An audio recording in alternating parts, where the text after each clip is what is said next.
Assalamualaikum warahmatullahi wabarakatuh. Biografi dari narasumber kita yaitu Kiai Haji Muhammad Muhtarom MSI MPD Al-Hafidz. Nama keratonnya adalah KRAT Kanjeng Raden Arya Tumenggung, penghulu Tafsir Anom Keraton Surakarta.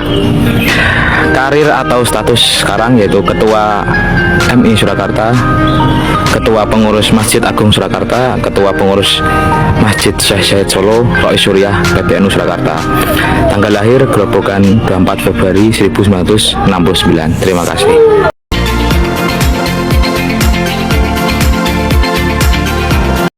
Assalamualaikum warahmatullahi wabarakatuh. Waalaikumsalam.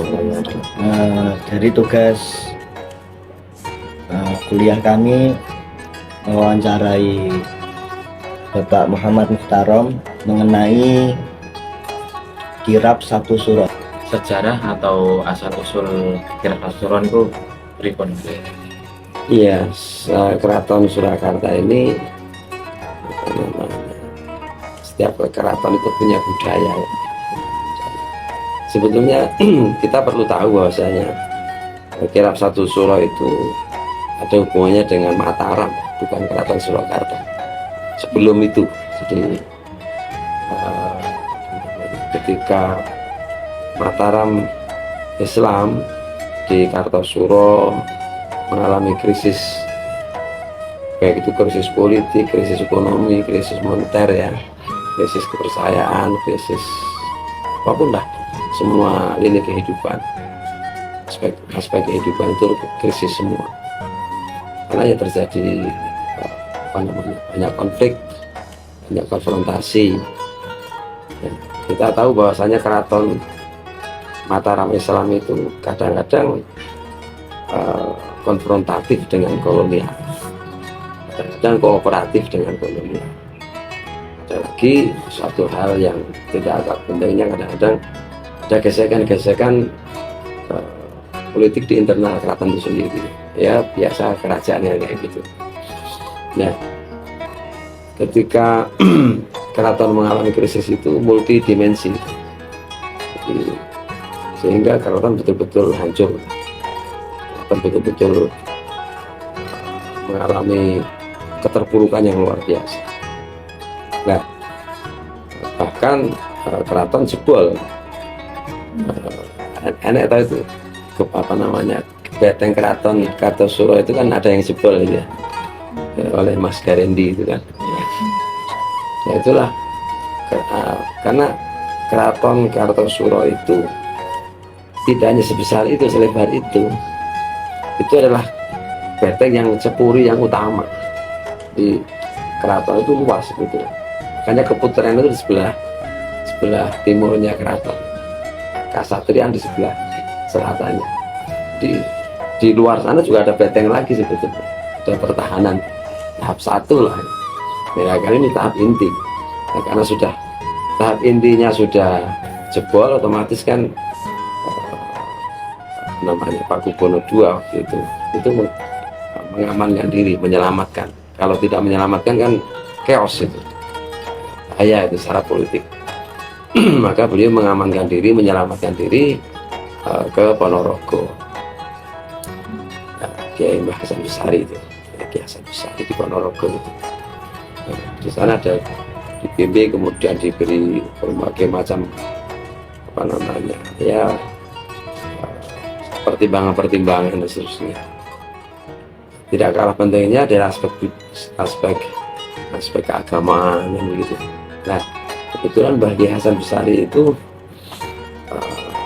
ketika dari Ponorogo ke pulang, ketika keraton sudah dirasa aman, dirasa inklusivitasnya sudah bagus, maka Mbah Kiai Hasan Besari itu memberikan ini apa namanya, ketika pulang ke sini itu kelanganannya Mbah Hasan Besari itu kebu apa namanya, kebu bule itu ya, apa namanya ya, itu yang kemudian dibawa sampai sini. Kebu bule itu sebetulnya mana simbolik juga sebetulnya, harus kita cari itu filosofinya apa itu. Jadi karena apa namanya itu sebuah simbol atau sebuah apa, yang jelas ini merupakan simbol apa namanya sesuatu yang kalau keraton itu sebuah piandel kan gitu, sebuah piandel, atau boleh jadi ini sebuah simbol simbol keberhasilan atau simbol kesuksesan. Nah, oleh karena itu keraton karena jasanya Mbah Kaisang Besar yang luar biasa itu di apa namanya menjadi sebuah kewajiban keraton untuk nguri-nguri ya. Kemudian karena ini merupakan tadi saya apa namanya semacam piandel begitu ya. Dan ini namanya Kiai Slamet kan itu kan, Kiai Slamet.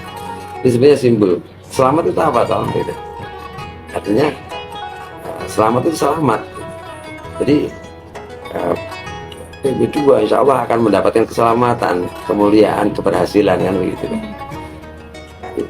Saking bentuk terima kasihnya keraton kepada Kiai Hasan Besari itu kan, sehingga Kiai Selamat itu dimuliakan gitu. Apa yang menjadi sesuatu yang menjadi kelangenan Kiai Hasan Besari itu dimuliakan. Caranya yaitu diantaranya adalah dipelihara dengan baik, diperlakukan khusus kan begitu kan. Kemudian yang lebih khusus lagi ketika umat Islam memperingati satu Muharram ini kan sesuatu hal yang bagi keraton itu sesuatu hal yang khusus ya, yang spesial lah. Karena kekhususan Muharram itulah maka simbol keselamatan itu menjadi bagian dari keraton apa namanya. Tadi dari sana kan didereknya oleh Kiai Slamet ini kan.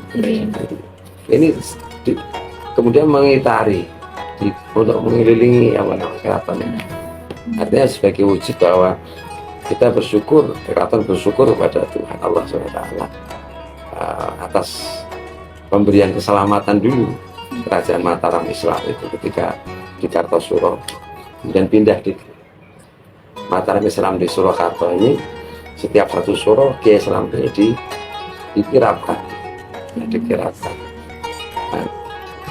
dikirapkan dalam rangka untuk wujud syukurnya, wujud terima kasihnya keraton terhadap Mbah Hasan Besari.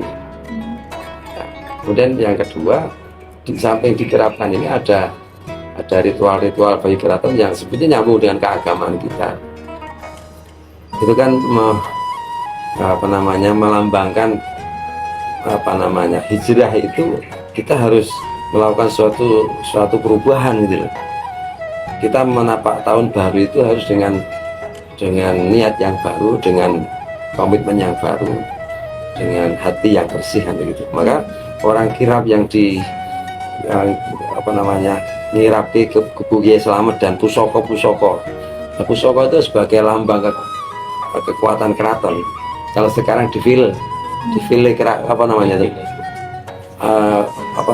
kayak ketika proklamasi kan ada defile atau alusista kan begitu kan. Nah ini sebetulnya seperti itu sebetulnya. Ini keraton mengirapkan pusaka dan Kiai Slamet itu sebetulnya kan itu sebetulnya eksistensi dari itu. Gitu. Ini wujud kayak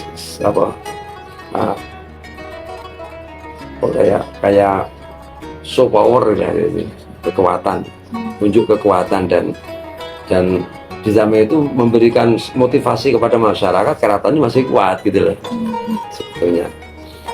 Di suospos apa istilahnya itu ya, bentuk itu seperti itu kalau kita ilustrasikan sebuah negara itu, karena negara bukan ya, sebelum ada negara sudah ada negara ini. Nah, bentuknya dulu seperti itu.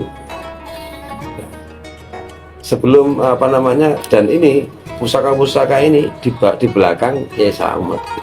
Ini saking ya karena wujud terima kasihnya terhadap Allah SWT dari melalui wasilah Mbah Kiai Hasan Besari. Jadi kadang-kadang kita memaknai ini kalau salah jadi syirik. Iya betul ya. Jadi syirik betul kalau cara memaknainya salah gitu. Tapi kalau kita memaknainya benar ya, itu sebuah apa namanya, apa sebetulnya wujud terima kasih sebetulnya pada Tuhan Allah. Dan bahkan ketika kirap itu topo bisu, tidak boleh berbicara apapun, yang ada hanya zikir kepada Allah. Dan ketika kirap dimulai, para ulama-ulama keraton ini mujahadah di dalam keraton. Di sana ada apa namanya, Masjid Paromosono. Ya Paromosono apa? Pujosono. Ya, Pujosono. Di dalam keraton itu ada masjid khusus Pujosono. Ketika Gebu Kiai Slamet ini sudah dikirap, mau dikirap, ulama-ulama ini setelah sebelumnya ada di sana ada banyak ritual keraton itu. Ada tahlil, zikir tahlil untuk mendoakan para leluhur, selamatan istilahnya. Kemudian ada mujahadah di sana. Ya mujahadah kalau keraton dulu kan ya seperti kita ini, seperti ulama-ulama kita ini, karena yang mendampingi adalah para ulama itu, ulama-ulama keraton. Jadi mujahadah, zikir tahlil itu hal yang suatu yang wajib bagi keraton itu. Dan ketika Gebu Kiai Slamet ini sudah bisa dikirap, maka para ulama ini kemudian masuk ke, tidak ikut kirap tapi masuk ke Masjid Pujosono untuk mujahadah di sana, sholat hajat, apa namanya, tahajud dan seterusnya, sampai selesainya kapan ya, selesainya kirap ini berarti kan dari jam 12 sampai pagi. Itu kan dalam masjid itu. Iya, dalam masjid. Sebetulnya ini kalau kita apa namanya, konstruksikan, atau kita bentuk upacara adat ini kalau kita konstruksikan luar biasa. Jadi tidak hanya kirap itu aja, apa namanya, kirap kebuah saja tidak itu. Ada sebelumnya ritual-ritual banyak di sana. Ritual keagamaan terutama. Nah, karena apa? Mengapa seperti itu? Karena kita ini menghadapi tahun baru. Menghadapi tahun baru itu orang kok suka parisuka gitu. Justru kita mempersiapkan diri, batin kita, kompetensi kita, lahir dan batin untuk menghadapi tahun yang baru yang tentunya tantangannya lebih banyak. Bukan berarti malah senang-senang. Ya, sebetulnya kan Islami sekali sebetulnya. Islami sekali.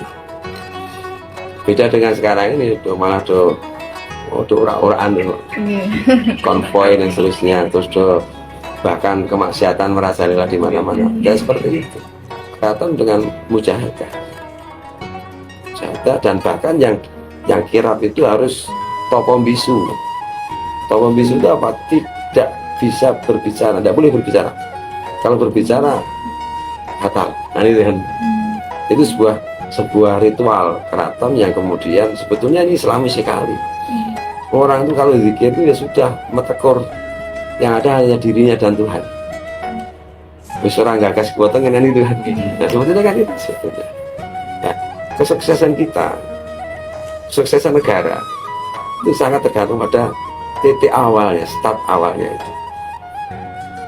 Nah, ketika start awalnya itu bagus, tata laksananya bagus, kemudian dengan semangat motivasi yang bagus, tentu ini akan membawa ke kesuksesan gitu. Ini kalau diilustrasikan seperti itu. Jadi satu surah itu tidak hanya ngirap apa namanya Gebu Slamet, show of force, kekuatan keraton sebetulnya itu. Jadi ini jarang orang yang paham semacam ini. Nah, kemudian ada perilaku yang menyimpang itu kan ya wajar, namanya banyak orang ya. Nah, kemudian kotorannya di rebutan dan seterusnya. Sebenarnya keraton sendiri tidak mendoktrin seperti itu. Tidak ada doktrin semacam itu sebetulnya. Toh misalnya rebutan keletong itu tadi. Kotoran kerbau. Ya, bukan masyarakat kita kan petani semua waktu itu kan, petani semua. Kalau ini diambil kemudian diwiriti tadi dengan wirid, harapannya apa? Harapannya ketika nanti untuk dipupuk, dicampur dengan pupuk yang ada di rumah, harapannya bisa berkahi. Dan itu ya wajar, logikanya seperti itu. Karena tadi wirid tadi, hasil dari wirid dan tadi toko bisu tadi, hanya zikir kepada Allah tadi. Dengan meminta semudah-mudahan dengan ini wasilah ini yang sudah dizikiri tadi. Letong yang dari kotoran ini dicampur dengan pupuk yang ada di rumah, pantulan di rumah, kemudian jadi pupuk. Dulu kan tidak ada pupuk kimia, pupuknya mau goyang menunggui. Itu harapannya, doanya mudah-mudahan hasil pertaniannya baik. Ya wajar itu seperti itu. sebuah keinginan yang bersandar pada Allah juga, pada Tuhan sebetulnya. Itu semacam ini kan belum, narasi-narasi semacam ini kan jarang disampaikan. Jadi intinya seperti itu, mula bukannya seperti itu. Jadi satu surah itu sebuah show of force keraton, kekuatan keraton, baik dari aspek alusista, dari aspek loyalitas masyarakat terhadap keraton. Maka tidak heran dulu itu dari Wonogiri, dari Boyolali, dari Seragen jalan kaki itu, dari rumah jalan kaki ke sini. Itu diniati riadoh tadi. Ya tidak heran ketika membawa sesuatu ini menjadi betul-betul menjadi dikabulkan oleh Allah, karena memang dari rumah sudah niatnya sudah riadoh gitu loh. Itu jalan kaki dan selama perjalanan tidak ada berbicara gitu loh. Yang ada hanya hatinya zikir kepada Allah gitu loh. Tidak hanya di sini, dari rumah itu sudah diniati seperti itu. Ini budaya keraton yang kemudian masih orang-orang tua masih kuat. Ya sing ora saiki ora mudeng malah. Ora mudeng gitu loh. Jadi dulu banyak yang dari Wonogiri, dari masih tahun sekitar 80-an itu masih banyak yang jalan kaki. Saya ketika masuk di Solo ini masih banyak yang dari Wonogiri, dari Sukoharjo jalan kaki. Jadi berangkat sore, pada asar udah berangkat itu dari rumah itu. Dan selama perjalanan ini tidak berbicara apapun sampai dia pulang lagi gitu. Coba bayangin coba, ini apa angel langkah-langkah ini. Dan ini dari sana tuh zikir terus, zikir iling ini Gusti Allah kan itu kan. Ini sesuatu yang sebutnya luar biasa, budaya yang luar biasa sebetulnya. Kita ini sudah miskin riadah kita ini. Ini bukan seperti itu. Jadi apa namanya, kirab kebul Kiai Selamat itu tidak sesimpel itu. Itu cakupannya dan rentetan acara adatnya banyak sekali. Adat yang kemudian agama yang diadatkan, dilegasikan, legasi adat itu. Jadi sehingga apa namanya, perilaku keagamaan semacam ini itu menjadi bagian dari tata laksana budaya gitu loh. Jadi kalau kita ambil benang merahnya kan semua sangat filosofis sekali. Orang dulu itu banyak riadohnya, banyak apa namanya, zikirnya. Mulai zaman di sini wongnya rapatek sugih, rapatek anu, wajahnya berseri-seri, memandang hidup ini, menghadapi hidup ini dengan optimis. Tak kok saiki beseng apa? Ya. Kira-kira. Iya, karena bikinnya kurang. Dulu itu sangat optimis. Mbah-mbah dulu jarang orang besengot, jarang. Dia dalam kesusahan, lahiriahnya susah, tapi batiniahnya dia senang dan menghadapi hidup ini dengan senang. Karena memiliki jiwa qanaah. Qanaah itu kanzun layak. Di situ masjid itu ada apa namanya, izman qanaah zilman thama. Mulialah orang yang memiliki jiwa qanaah, dan ini apa, hinalah orang yang memiliki jiwa thama.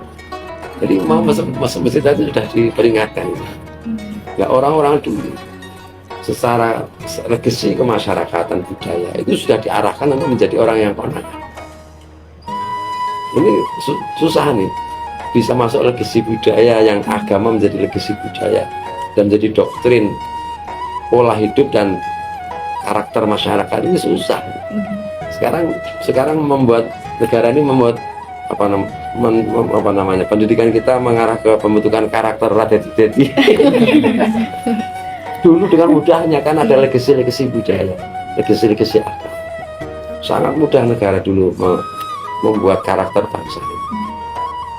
Nah, ini mesti hal semacam ini mesti harus konsep-konsep ini bisa diambil oleh siapapun, bahkan negara, untuk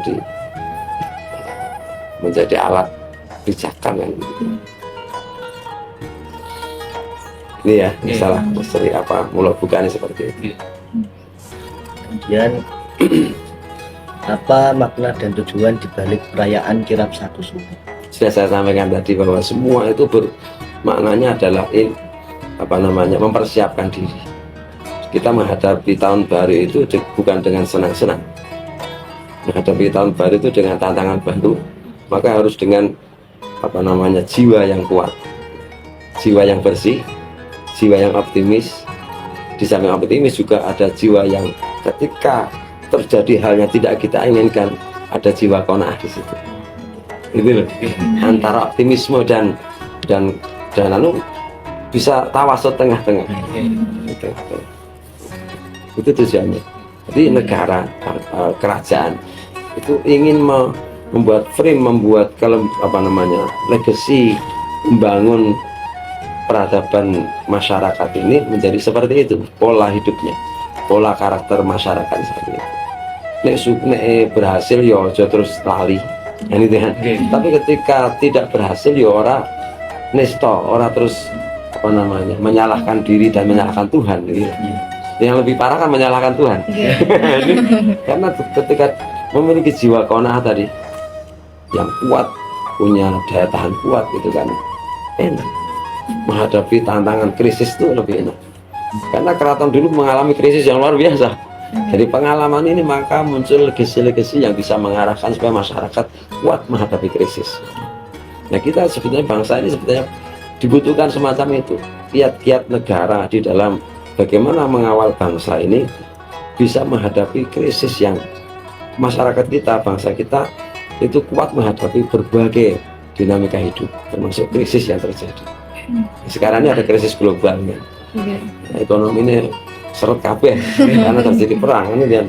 Tapi ketika masyarakat kita siap menghadapi ini, negara tidak begitu susah gitu. Walaupun secara ekonomi, secara kebutuhan hidup kurang, tapi kan jiwanya tidak kurang. Karena jiwanya sudah dipersiapkan tadi dengan optimisme, dengan qanaah tadi. Nah, ini penting sekali ini sebetulnya. Pendidikan bagi kita sebetulnya.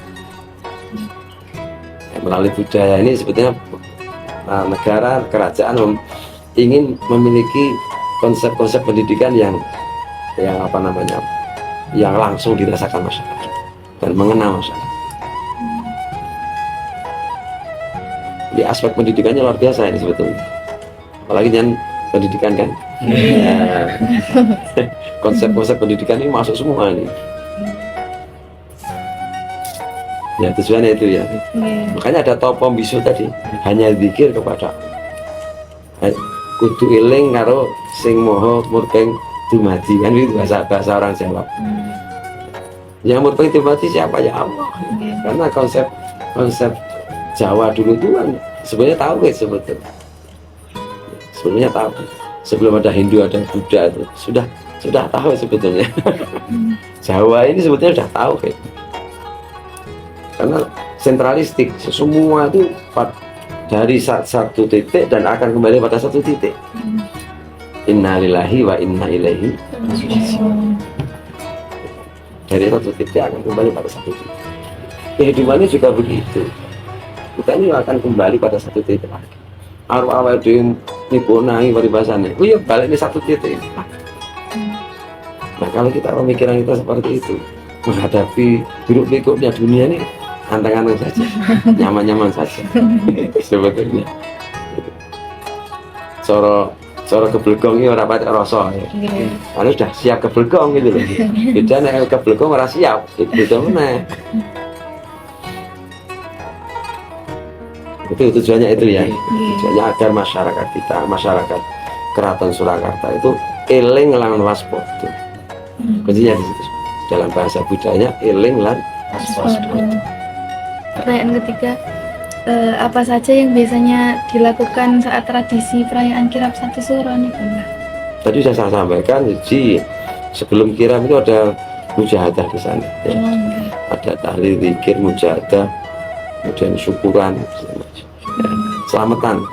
Orang Jawa itu apa-apa selamatan. Pengelahiran selamatan, arep ngetik omah selamatan, kesandungnya selamatan. Ini hebatnya orang Jawa ini. Ketika kita menghadapi cobaan, kemudian di jalan kita kena halangan, mulai selamatan. Orang hebat ini orang Jawa ini. Sebetulnya ini Islami sekali. As-sodaqah daf'ul bala, kan gitu. Orang yang sodaqah itu bisa mencegah bala. Wis kesandung, wis tiba nangi malah mulai selamatan.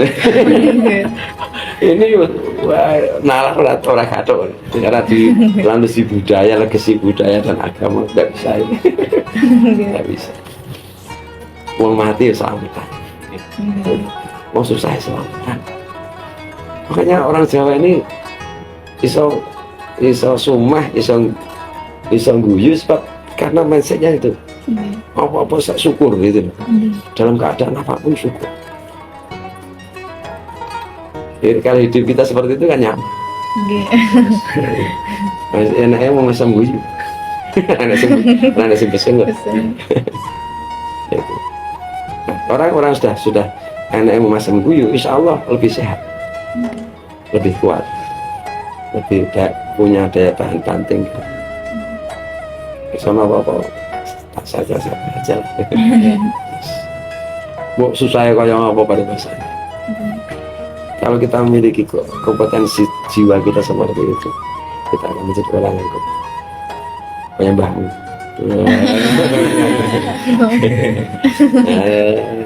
Aku di Mas Martono luar biasa. Seperti itu ya. Apa lagi?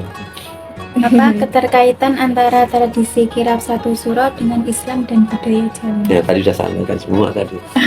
Semua. Menurut aku semua di pertanyaan pertama. Itu menjadi bagian yang sangat itulah hebatnya para ulama dulu. Dulu itu sangat hebat dalam membuat konsep dan kemudian memadukan, menjadikan agama ini sebuah legasi budaya. Saya ingin tahu sekarang ini agama tidak dibudayakan, akhirnya tidak punya ritual-ritual yang bahkan malah membid'ah-bid'ahkan. miskin ritual, miskin legasi ya. Nah, agama ini perlu dilegasikan agar kuat, maka legasi agama ini menjadi budaya. Saya ini gamane, contohnya gamane ya, pong bar poso jangan mau pong disik dulu ketika simbah-simbah kita dulu, mbah buyut kita bar poso biasanya poso meneh pitung dino di wilayah Pantura masih kuat itu poso dino, poso sawal yang sebetulnya bodo kupat iya harus bodo kecil kuwi bodo kecil jadi bodo kupat itu orang pas nih Idul Fitri. Bodo Idul Fitri itu seperti itu biasa. Jadi kupat itu adanya ketika sudah selesai poso Sawal 6 hari itu. Nah ini dibudayakan di wilayah Pantura masih ada, masih kuat di sana. Karena penyebaran Islam yang kuat di sana. Sehingga budaya ini menjadi lebih sampai sekarang masih dipertahankan. Walaupun toh pemahamannya juga mengalami degradasi. Tentu kewajiban kita untuk mengoneksikan lagi, untuk menghubungkan lagi sesuatu yang terpisah, bukan kok terus malah di depak itu, malah di apa namanya dihilangkan, mulai di depak di kok ini sampah temu wong liya ini lagi kehilangan. Itu budaya kita, kreativitas kita, karya kita, kekayaan kita. Budaya itu kekayaan kita, kekayaan umat Islam sebetulnya. Cuma masalahnya umat Islam sendiri tidak begitu paham budaya. Karena memang saat ini belum ada sinkronisasi. Ya namanya baru jenenge lagi uwah ya. Wong jenenge uwah iki serasa mikir.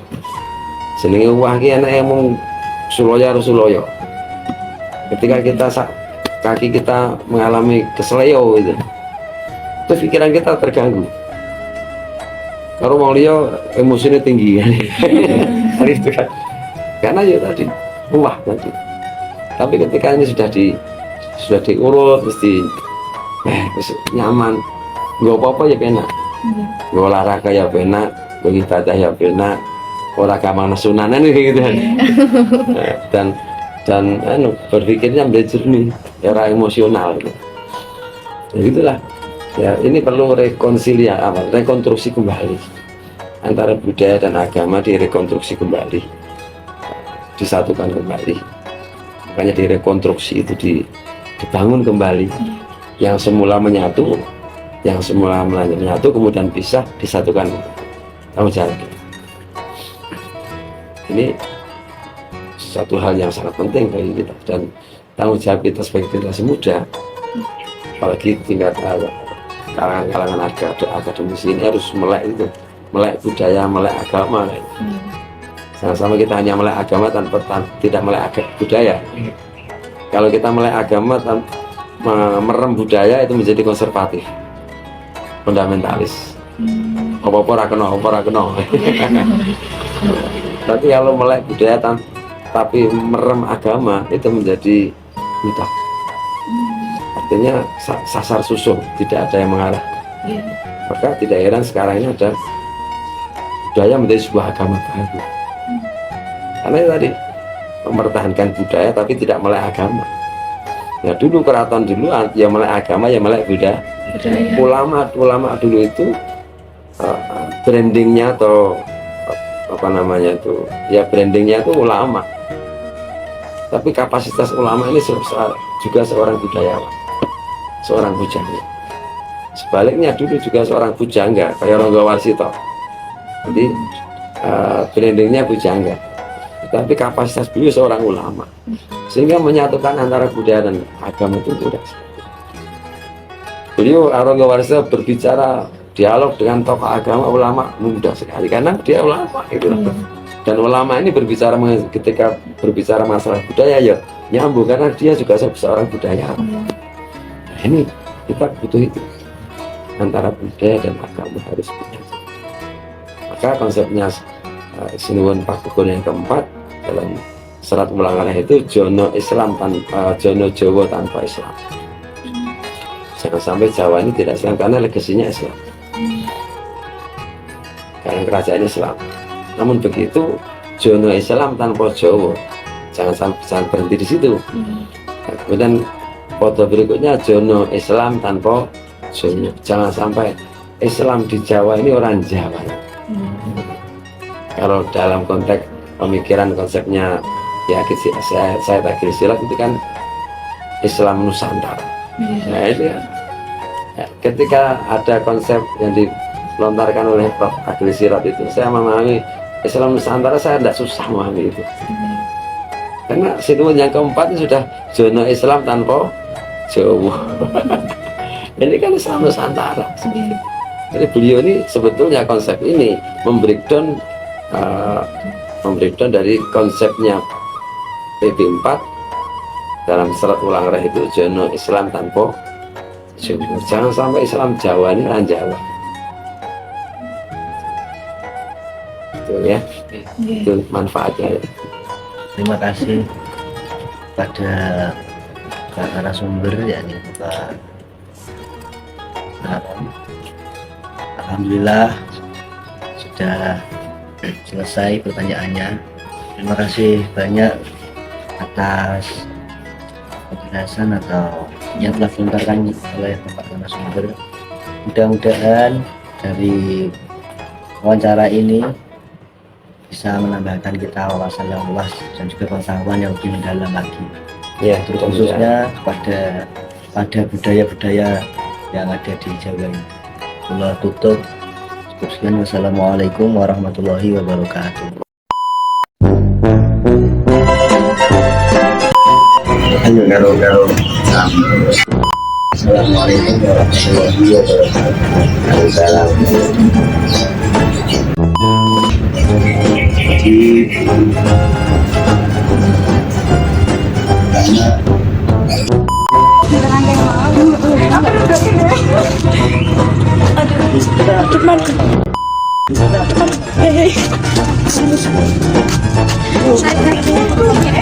Saya